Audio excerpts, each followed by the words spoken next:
আসসালামু আলাইকুম। আজকে আমি আপনাদের রান্না করে দেখাবো ঘরে থাকা উপকরণ দিয়ে কিভাবে খাসির মাংস রান্না করতে হয়। এভাবে যদি ঘরে থাকা উপকরণ দিয়ে রান্নাটা করে নেওয়া যায় তাহলে কিন্তু খুব ভালো লাগে। আর সামনেই যেহেতু কোরবানির ঈদ আসছে, অবশ্যই এভাবে রান্না করে দেখবেন, খুব ভালো লাগবে। এখানে আমি 2 কেজি পরিমাণ খাসির মাংস নিয়ে নিয়েছি। এখানে কলিজা, গুর্দা, হাড়সহ মাংস ফ্রেশ সব কিছু মিলিয়ে এখানে আমি নিয়ে নিয়েছি। এখন একটি পাতিলের মধ্যে আমি দিয়ে দিচ্ছি পরিমাণ মতো সয়াবিন তেল। আমি আমার পরিমাণ মতো দিয়ে নিচ্ছি, আপনারা আপনাদের পরিমাণ মতো দিয়ে নেবেন।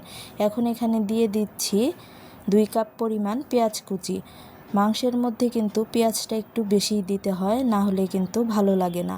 আর এখানে দিয়ে দিচ্ছি তেজপাতা, দারচিনি, এলাচ আর লং দিয়ে আমি ভালোভাবে নাড়াচাড়া করে নিব। যখন পেঁয়াজটা একটু ভাজা হয়ে আসবে তখন এখানে দিয়ে দিব 2 চামচ পরিমাণ লবণ। লবণটা দিয়ে এখন আমি এখানে দিয়ে দিব আদা বাটা। আমি এখানে চামচ ব্যবহার করিনি, হাত দিয়েই দিয়ে নিচ্ছি। সব সময় চামচ দিয়ে দিতে ভালো লাগে না। আর এখানে আমি আমার পরিমাণ মতো দিয়ে নিচ্ছি, আপনারা আপনাদের পরিমাণ মতো দিয়ে নেবেন। আর খাসির মাংসতে কিন্তু আদা রসুন বাটাটা দুটোটাই সমান সমান দিতে হয়। অনেকেই এটা জানে না। মুরগিতে দিতে হয় রসুন বেশি আদা কম, গরুর মাংসতে দিতে হয় আদা বেশি রসুন কম, আর খাসির মাংসতে সমান সমান দিতে হয়। এখানে আমি দিয়ে নিচ্ছি 3 চামচ পরিমাণ মরিচের গুঁড়া, 2 চামচ হলুদের গুঁড়া দিয়ে আমি ভালোভাবে নাড়াচাড়া করে নিব। আর এখানে দিয়ে দিচ্ছি 2 চামচ ধনিয়ার গুঁড়া। ধনিয়া দেওয়াটা স্কিপ হয়ে গেছে। আর এখানে আমি সামান্য পরিমাণ পানি দিয়ে ভালোভাবে মশলাটা কষিয়ে নিব। মশলা কিন্তু যত ভালোভাবে কষানো যায় রান্নাটা কিন্তু ততই ভালো হয়।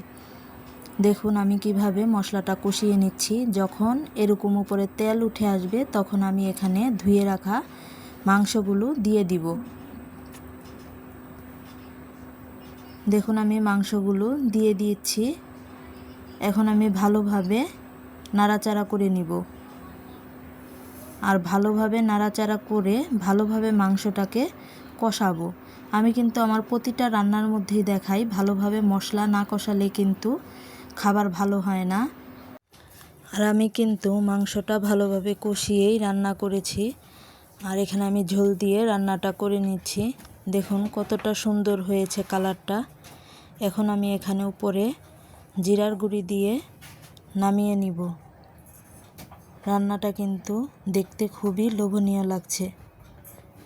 আপনারা অবশ্যই এভাবে ঘরে থাকা উপকরণ দিয়ে একবার রান্না করে দেখবেন, খুব ভালো লাগবে।